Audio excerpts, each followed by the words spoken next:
Whispers of the Dutchman. They said no one ever came back the same after searching for the Dutchman's gold. Jason Romero had heard the stories since he was a kid growing up in Apache Junction, how Jacob Waltz, the Dutchman, had discovered a gold mine so rich it could buy empires, only to take its location to the grave in 1891. But Jason wasn't like the others. He had something they didn't: his great-grandfather's journal, filled with cryptic drawings and old German markings. On the first night, as he camped in the canyons, the wind started whispering. Not just through the branches, it carried voices.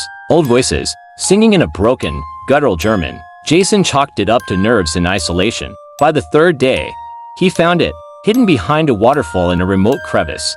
There was a narrow tunnel sealed with stones blackened by time. He pried them away, revealing a mine shaft descending into darkness. Inside, the air was thick like breathing through cloth soaked in blood. Strange symbols lined the walls, carved deep into the rock. Spirals, jagged suns, and twisted crosses. Then he found them, mummified bodies, sitting upright, as if waiting. Their mouths were open like they were screaming, no eyes, just hollow sockets staring at nothing. And then he found it, a vein of gold so pure it glowed faintly in the dark. He filled his sack and turned to leave, but something followed him. The shadows moved behind him, too fast for any man.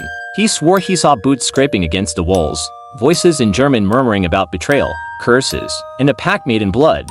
The tunnel seemed to stretch farther than when he came in, the gold weighing heavier, not just in his bag but in his soul. He emerged from the mountains a week later, barefoot, shirtless, and covered in claw marks. He wouldn't speak, not to his friends, not to his family, not even to the doctors. The only words he ever said again were whispered late at night in his sleep. "Ist nix scenes," or "Hat mich beobachtet," or calmed. "It's not his.